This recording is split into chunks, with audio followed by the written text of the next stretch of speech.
আমি অমিত আছি তোমাদের সঙ্গে, আর তোমরা শুনছো ভৌতিক কথা। কিছু অনুভূতি এমন যা তোমাদেরও হতে পারে। ঘটনা স্ক্রিপ্টিংয়ে রয়েছে নেহা।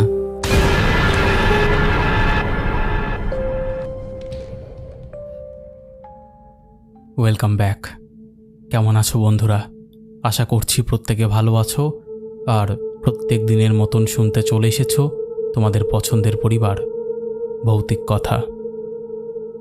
আজকে তোমরা শুনবে দুটো ঘটনা কি নিয়ে আমি একদমই বলে স্পয়লার দেব না, তবে আমি এটুকু বলতে পারি আজকের এই এপিসোডটা তোমাদের দুর্দান্ত লাগতে চলেছে। জাস্ট একটু বলছি, একটা মেলার ঘটনা বলতে পারো, মানে জাস্ট এটুকুই বললাম, আর কিছু বলছি না। তো আমি জানি তোমরা লাইক কমেন্ট শেয়ার করে দিয়েছো আর এই পরিবারে অবশ্যই যুক্ত হয়ে গেছো। আমরা তো 1 লক্ষ কমপ্লিট করেই ফেলেছি, এবার আমাদের লক্ষ্য 2 লক্ষ পৌঁছে যাওয়ার, তারপরে 1 মিলিয়নে পৌঁছে যাওয়ার। তো তাই তোমরা বেশি বেশি করে লাইক কমেন্ট শেয়ার করে দাও। চলো এবার আমরা শুরু করে দিচ্ছি আজকের প্রথম ঘটনা। দাদা নমস্কার, আমাকে হয়তো তুমি চিনবে, আমার নাম সুমিত। দাদা, আমি আজও জানি না সেদিন রাতে আমরা আসলে কি দেখেছিলাম। ঘটনাটা প্রায় 7 বছর আগের। আমি উত্তরবঙ্গের একটা ছোট্ট শহরে থাকি। আমাদের এখানে শীতের সময় বড় একটা গ্রাম্য মেলা বসে, দূর দূরান্ত থেকে মানুষ আসে। সেদিন আমি আর আমার বন্ধু সমীর মেলায় গিয়েছিলাম। খুব সাধারণ একটা রাত ছিল। মেলায় ঘোরা, জিলিপি খাওয়া, নাগরদোলা দেখা, তারপর রাত প্রায় 11:30টার দিকে আমরা বাড়ির উদ্দেশ্যে বেরোলাম। মূল রাস্তা দিয়ে ফিরলে প্রায় 20 কিলোমিটার ঘুরতে হতো। তাই সমীর বলল, চল আজকে এই রাস্তাটা দিয়ে না গিয়ে ওই রাস্তাটা দিয়ে যাই, যেটা দিয়ে একটু সময়টা কম লাগবে। পুরনো চা বাগানের পাশের রাস্তা দিয়ে গেলে অনেকটা পথও বাঁচবে।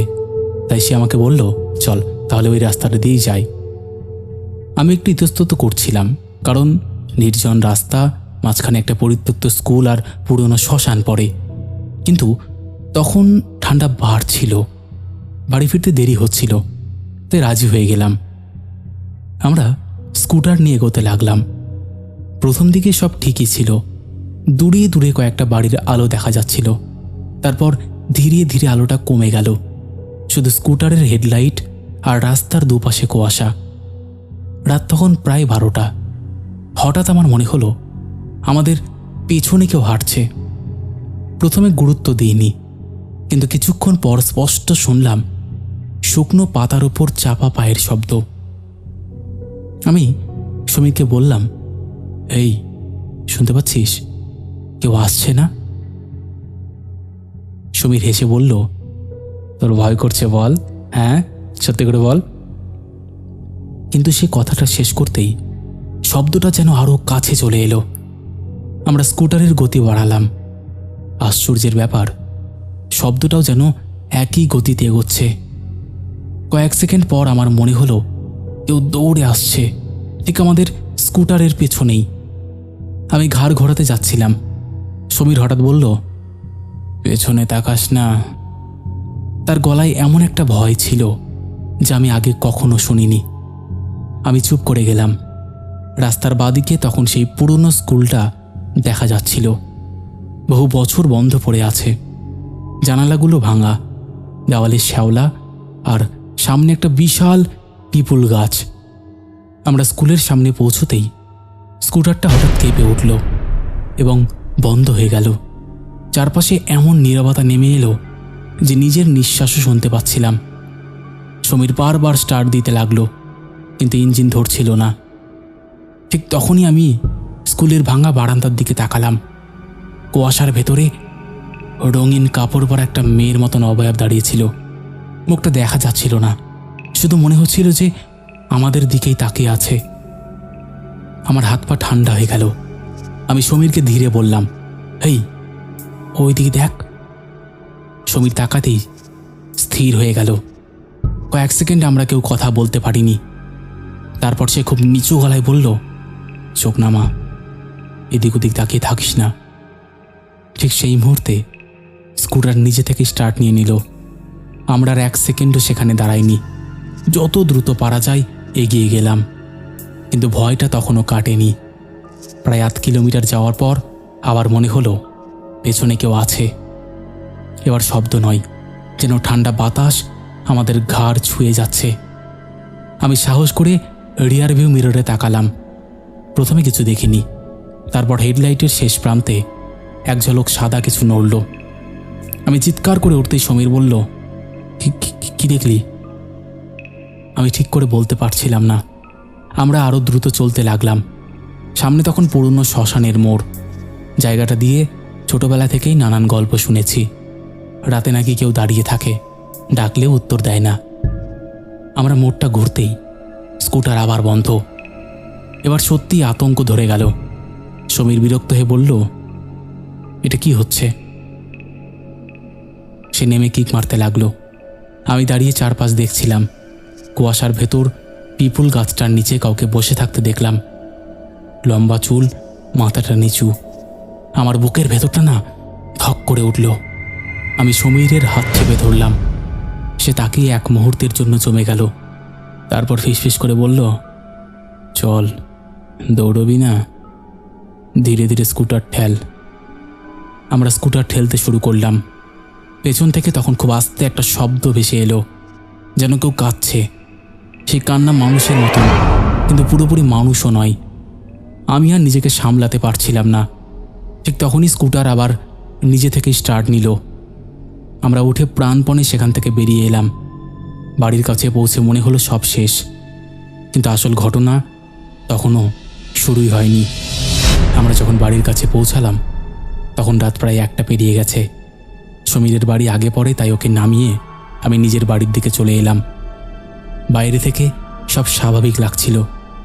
মা দরজা খুলে বললেন, এত দেরি কেন? আমি শুধু বললাম, মেলা থেকে ফিরতে দেরি হয়েছে। কিন্তু ঘরে ঢুকেই অদ্ভুত একটা গন্ধ পেলাম, যেন ভেজা মাটি আর পুরনো পোড়া কাঠের গন্ধ মিশে আছে। ভাবলাম হয়তো শীতের জন্য এমন লাগছে। খাওয়া দাওয়া না করেই শুয়ে পড়লাম, কিন্তু ঘুম আসছিল না।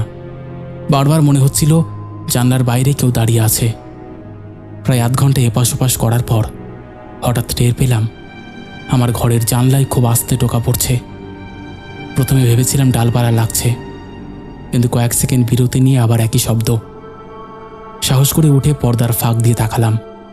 বাইরে কুয়াশা ছাড়া কিছুই দেখা গেল না। জানালা বন্ধ করে আবার শুয়ে পড়লাম। কখন ঘুমিয়ে পড়েছিলাম জানি না। ভোরের দিকে একটা স্বপ্ন দেখে ঘুমটা ভাঙল। দেখলাম কাপড় পরা মেয়েটা স্কুলের বারান্দায় দাঁড়িয়ে আছে আর আমাকে হাত দিয়ে ডাকছে। ঘুম ভাঙার পরও বুকটা ধরফর করছিল। সকালে সমীরের ফোন এলো। ওর গলাটা কাঁপছিল। বলল, কাল রাতের কথা কাউকে বলিস না এখনই। আমার বাড়িতে একটা অদ্ভুত ঘটনা হয়েছে। আমি চুপ করে গেলাম।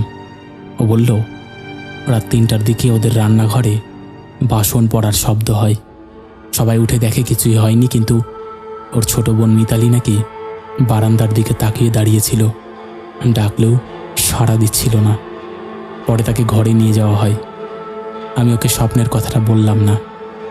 সারাটা দিন মাথার ভেতর একটা অস্বস্তি কাজ করলো। বিকেলের দিকে সমীরের বাড়ি গেলাম। মিতালিকে দেখে চমকে উঠলাম। মেয়েটা সাধারণত খুব হাসি খুশি, কিন্তু সেদিন একদম চুপচাপ। চোখের নিচে কালি, মুখটা ফ্যাকাশে। আমি জিজ্ঞেস করলাম, কেমন আছিস? সে শুধু বলল, কাল রাতে তোমরা ওকে নিয়ে এসেছো। আমার শরীর ঠান্ডা হয়ে গেল। আমি আর সমীর একে অন্যের দিকে তাকালাম। ওর মা বললেন, সকাল থেকে কেমন অদ্ভুত কথা বলছে রে। আমরা বিষয়টা হালকা করার চেষ্টা করলাম, কিন্তু সন্ধ্যের পর ঘটনাটা আরও খারাপ হলো। মিতালি হঠাৎ রান্নাঘরে গিয়ে ফ্রিজ থেকে কাঁচা মাংস বের করে হাতে নিয়ে বসেছিল। ওর মা চিৎকার করে সেটা কেড়ে নেয়। মেয়েটা তখন এমনভাবে তাকাচ্ছিল যেন কাউকে চিনতেই পারছে না। সেই রাতেই আমরা সিদ্ধান্ত নিলাম, কাল যে রাস্তা দিয়ে ফিরেছিলাম সেখানে আর যাব না। কিন্তু সমস্যাটা হলো, রাত বাড়ার সঙ্গে সঙ্গে সমীরের বাড়িতে। পরদিন সকাল হলেও আমাদের কারোর মনে স্বাভাবিকতা ফিরল না। মিতালি তখনও দুর্বল, কিন্তু আগের রাতের কিছুই তার মনে নেই। শুধু বারবার বলছিল, মাথাটা খুব ভার লাগছে আর ঘুম পাচ্ছে। সকাল 8টার দিকে সেই সাধক মানুষটি আবার এলেন। তিনি বাড়ির উঠোনে দাঁড়িয়ে চারপাশে কিছুক্ষণ তাকিয়ে রইলেন। তারপর বললেন, আজ যা করার তা দিনের আলোতেই করতে হবে। আমরা মিতালিকে নিয়ে নদীর ধারের পুরনো শিব মন্দিরের দিকে রওনা দিলাম। জায়গাটা গ্রাম থেকে একটু দূরে, চারপাশে বালি আর ঝোপঝাড়। সেখানে পৌঁছে তিনি মাটিতে একটা ছোট আসন পেতে মিতালিকে বসালেন। তারপর আমাদের দুজনকে আলাদা করে জিজ্ঞেস করলেন, সেদিন রাতে গাছের নিচে শুধু দাঁড়িয়েছিল না অন্য কিছু করেছিল। আমরা প্রথমে না বললেও পরে সমীর লজ্জা পেয়ে স্বীকার করলো, স্কুটারটা সেদিন রাতে গাছের নিচে শুধু দাঁড়িয়েছিলে না আর কিছু করেছিলে। আমরা প্রথমে না বললেও পরে সমীর লজ্জা পেয়ে স্বীকার করলো, স্কুটার বন্ধ হয়ে যাওয়ার পরে আমরা কয়েক মিনিট সেখানে দাঁড়িয়েছিলাম এবং ও গাছের পাশে প্রস্রাবও করেছিল। কথাটা শুনে সাধক মানুষটি দীর্ঘশ্বাস ফেললেন। তিনি বললেন, অনেক সময় কিছু জায়গা শুধু জায়গা থাকে না, সেখানে মানুষের ভয়, কষ্ট আর মৃত্যু আটকে থাকে। এইসব জায়গা সবসময় অ্যাভয়েড করে চলতে হয়। তারপর তিনি যে কথা বললেন তা শুনে আমাদের শরীর ঠান্ডা হয়ে গেল। বহু বছর আগে ওই স্কুলের পাশের জমিতে একটা মেয়ে আগুনে পড়ে মারা গিয়েছিল। কেউ বলে দুর্ঘটনা, কেউ বলে তাকে অত্যাচার করে পুড়িয়ে দেওয়া হয়েছিল। ঘটনার পর থেকে রাতে ওই রাস্তা এড়িয়ে চলত গ্রামের মানুষ। আমরা দুজন চুপ করে রইলাম।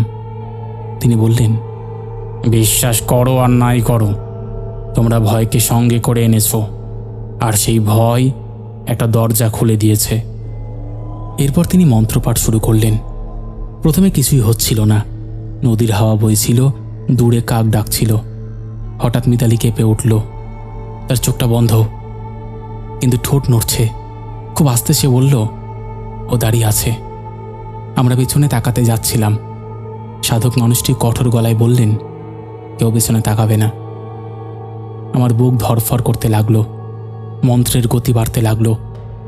কয়েক মিনিট পরে মিতালি হঠাৎ কাঁদতে শুরু করলো, কিন্তু সেটা তার স্বাভাবিক কান্না ছিল না। মনে হচ্ছিল বহু দিনের জমে থাকা কষ্ট বেরিয়ে আসছে। বাতাস একসময় এত ঠান্ডা হয়ে গেল যে রোদ থাকা সত্ত্বেও গায়ে কাঁটা দিচ্ছিল। তারপর সে স্পষ্ট গলায় বলল, আমি বাড়ি যেতে চাই। কথাটা শুনে আমার চোখে জল চলে এসেছিল, কারণ সেই কণ্ঠের আগের চেয়ে বেশি কষ্ট ছিল। সাধক মানুষটি শান্ত গলায় বললেন, যেখানে তোর জায়গা সেখানে চলে যা, এদের ছেড়ে দে। কিছুক্ষণ নীরবতা, তারপর হঠাৎ একটা ঝাপটা হাওয়া উঠল। নদীর বালির উপর ঘূর্ণি তৈরি হলো। মিতালি জোরে চিৎকার করে অজ্ঞান হয়ে পড়ল। সবকিছু এক মুহূর্তে থেমে গেল। বাতাস স্বাভাবিক, শব্দ স্বাভাবিক, চারপাশ স্বাভাবিক। আমরা কয়েক সেকেন্ড বুঝতেই পারিনি কি হয়েছে। সাধক মানুষটি চোখ খুলে বললেন, ভয় পেও না, এখন ওকে বাড়ি নিয়ে যাও। আমরা মিতালিকে নিয়ে ফিরে এলাম। সেদিন রাতটা আশ্চর্যভাবে শান্ত ছিল। কোনো পায়ের শব্দ না, কোনো কান্না না, কোনো টোকা না। পরদিন মিতালি পুরোপুরি স্বাভাবিক হয়ে গেল। সে আগের মতো হাসলো, খাওয়া দাওয়া করলো, আর সেই রাতের কথা কিছুই মনে করতে পারল না। কিন্তু আমাদের দুজনের জীবন থেকে ঘটনাটা আর কোনো দিন মুছে যায়নি। প্রায় এক সপ্তাহ পরে আমি আর সমীর দিনের বেলায় সেই রাস্তা দিয়ে গিয়েছিলাম আরেকবার। স্কুলটা তখন আগের মতোই ভাঙা, আর ওই গাছটা ওখানেই ছিল, কিন্তু জায়গাটা একদম নর্মাল লাগছিল। আমরা সেখানে কয়েক মিনিট দাঁড়িয়েও ছিলাম।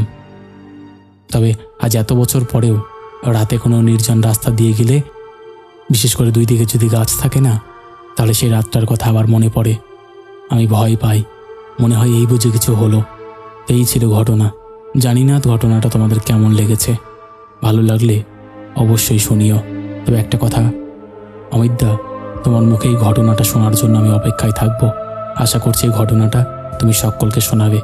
কেমন লেগেছে অবশ্যই জানিও, কিন্তু ভালো থেকো। তো বন্ধুরা, এই ছিল আমাদের আজকের প্রথম একটা ঘটনা বলতে পারো। খুব প্যাথেটিক বলবো না, খুব অদ্ভুত একটা ঘটনা। ঘটনাটা তোমাদের কেমন লেগেছে তোমরা অবশ্যই সেটা কমেন্ট করে জানিয়ে দাও। তোমাদের মধ্যে এখনও যারা এই পরিবারে যুক্ত হওনি তারা যুক্ত হয়ে যাও। যারা ভাবছো ঘটনা শেয়ার করবো কিনা তাদের বলবো, একদম দেরি না করে ঘটনা শেয়ার করে দাও। আমাদের এখানে ঘটনা শেয়ার করা একদম ইজি। আমাদের হোয়াটসঅ্যাপ নাম্বার থেকে শুরু করে সমস্ত সোশ্যাল মিডিয়ার লিঙ্ক তোমরা ডেসক্রিপশন সেকশনে পেয়ে যাবে। তো আর দেরি কিসের, তোমরা কন্ট্যাক্ট করে নাও। আর একটা কথা, ভৌতিক কথা কোনো রকম অন্ধবিশ্বাস, কোনো রকম কুসংস্কার বা কোনো রকম নেগেটিভিটিকে প্রশ্রয় দেয় না।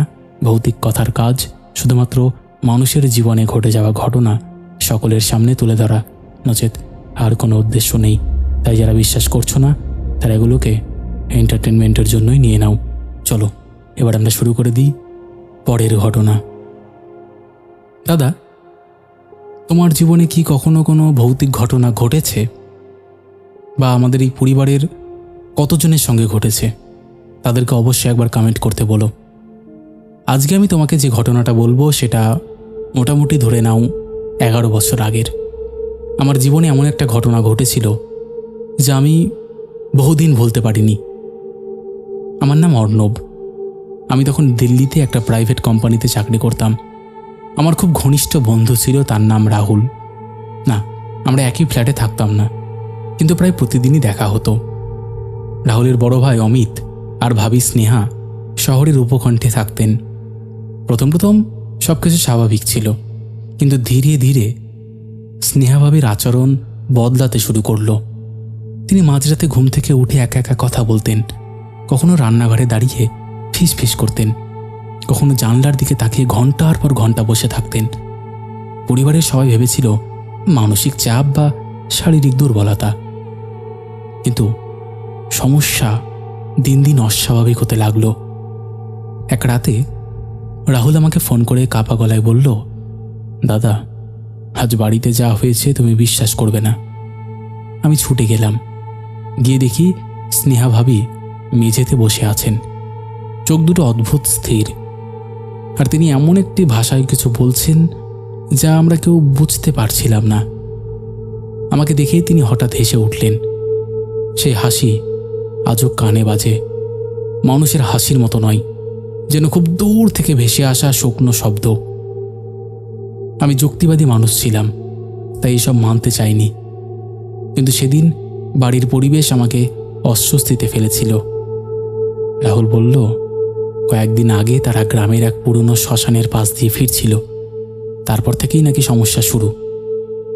আমি বিষয়টাকে কাকতালীয় বলে উড়িয়ে দিলাম, কিন্তু পরের ঘটনাগুলো আমাকে আর স্বাভাবিক থাকতে দেয়নি। দুদিন পর অমিতদা আমাকে ডেকে বললেন, স্নেহা রাতে হঠাৎ ঘর থেকে বেরিয়ে রাস্তার দিকে হাঁটতে শুরু করেছিলেন। তাকে থামাতে গেলে তিনি অস্বাভাবিক শক্তিতে ধাক্কা দেন, এমনকি তার কণ্ঠস্বরও বদলে যাচ্ছিল। পরিবারের চাপে শেষ পর্যন্ত তারা সিদ্ধান্ত নিল রাজস্থানের এক বিখ্যাত হনুমান মন্দিরে যাবে। সেখানে নাকি বহু মানুষ আধ্যাত্মিক সমস্যার সমাধানের আশায় যায়। আমি এসব আবার বিশ্বাস না করলেও রাহুল একা যেতে ভয় পাচ্ছিল, তাই আমি সঙ্গে গেলাম। আমরা 5 জন রওনা দিলাম, অমিতদা, স্নেহা ভাবি, রাহুল, আমি আর ড্রাইভার সুরজ। সকালে বেরিয়ে সন্ধ্যার দিকে মন্দিরের কাছে পৌঁছালাম। জায়গাটার পরিবেশটাই আলাদা ছিল। অসংখ্য মানুষ, ধূপের গন্ধ, মন্ত্রোচ্চারণ আর কোথাও কোথাও কান্নার শব্দ। স্নেহাভাবী সেখানে পৌঁছানোর পর থেকেই অস্থির হয়ে উঠলেন। তিনি বারবার বলছিলেন, আমাকে এখানে থামিও না, ওরা রাগ করবে। আমরা তাকে ধরে ভেতরে নিয়ে গেলাম। মন্দিরের এক সেবায়েত কিছু মন্ত্রপাঠ করলেন।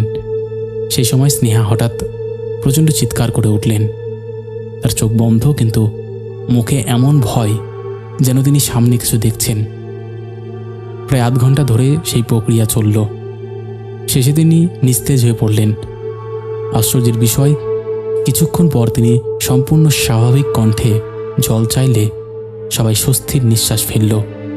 ফেরার আগে সেবায়েত আমাদের কড়া করে বললেন, আজ রাতের মধ্যে সোজা বাড়ি ফিরবেন, পথে কোথাও অযথা থামবেন না।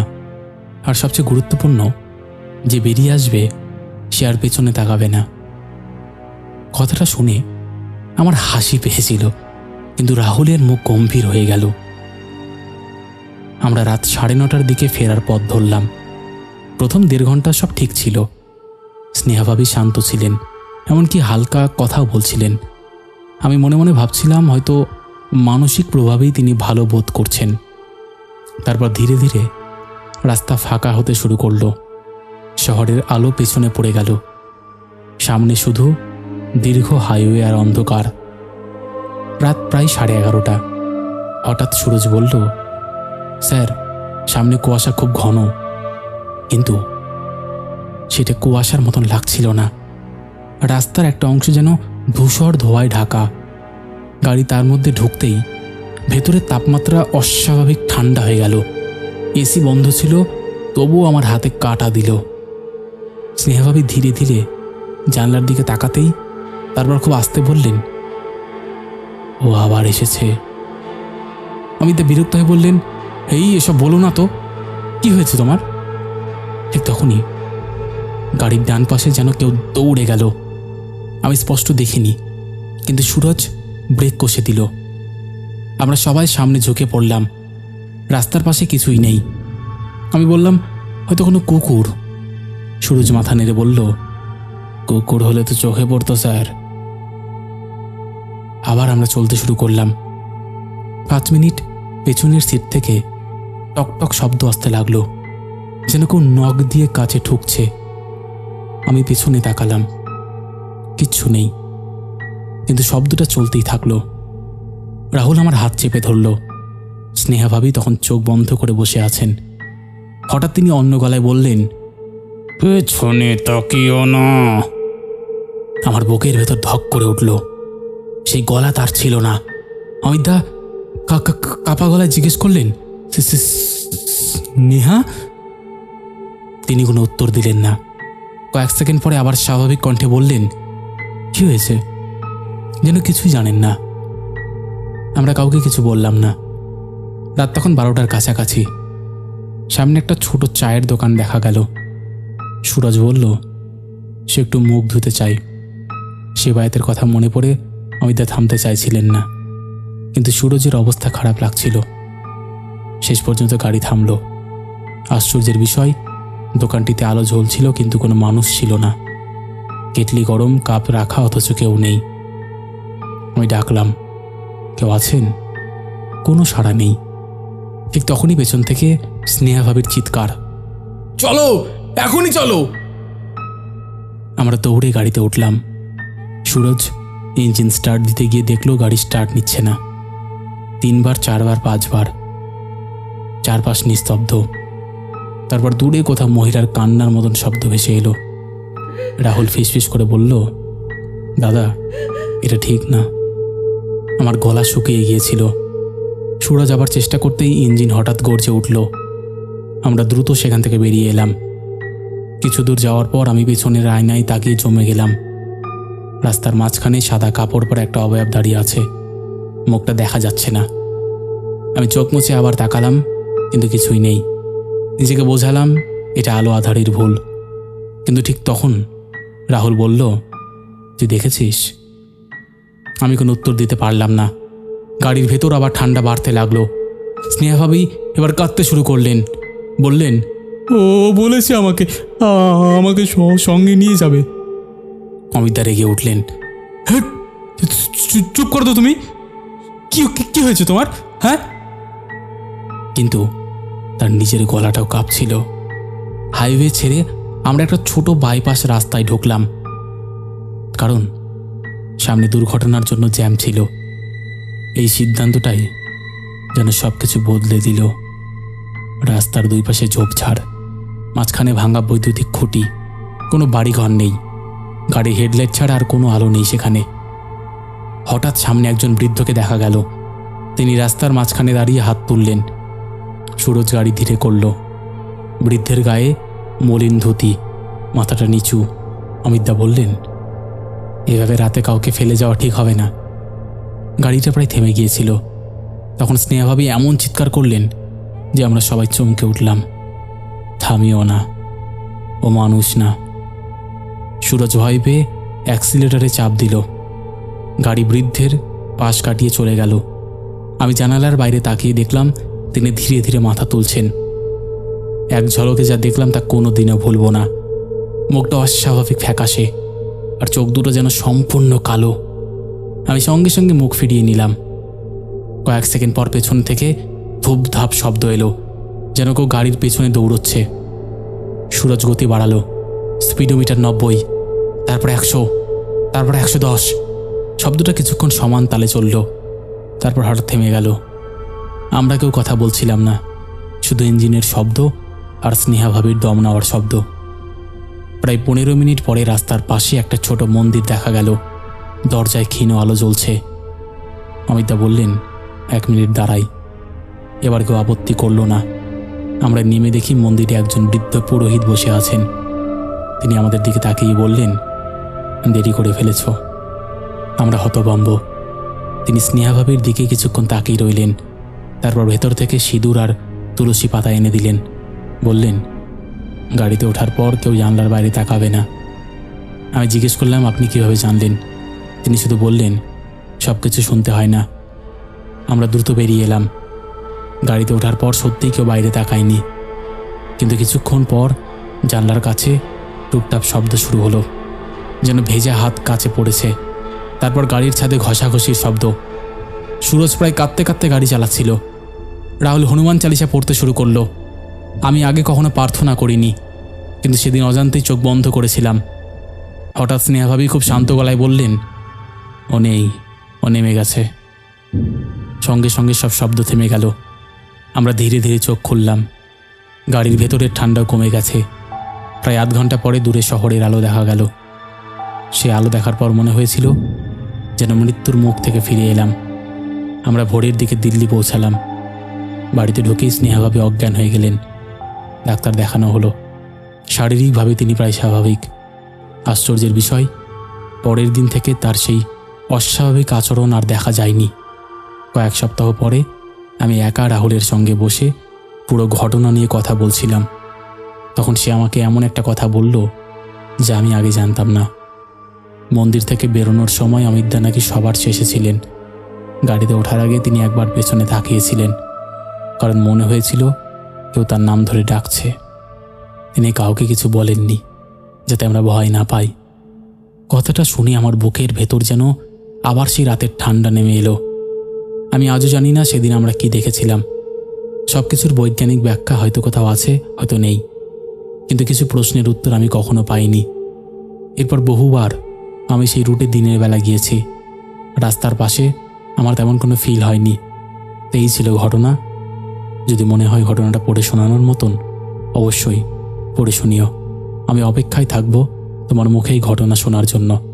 ভালো থেকো, সুস্থ থেকো। তো বন্ধুরা, এই ছিল আমাদের আজকের জমজমাট একটি এপিসোড। আশা করছি তোমাদের ভালো লেগেছে। কেমন লেগেছে তোমরা অবশ্যই সেটা কমেন্ট করে জানিয়ে দাও। তোমাদের মধ্যে এখনও যারা পরিবারে যুক্ত হয়নি, যুক্ত হয়ে যাও। চলো এবার আমরা শুরু করি শাউট আউট পর্ব। শেষের এপিসোডে ফার্স্ট কমেন্ট করেছে মিঠু দত্ত, সেকেন্ড কমেন্ট করেছে রাব্বানি, থার্ড কমেন্ট করেছে সুশীলা মণ্ডল। 3 জনেই লাভ লাভ রিয়াক্ট দিয়েছে।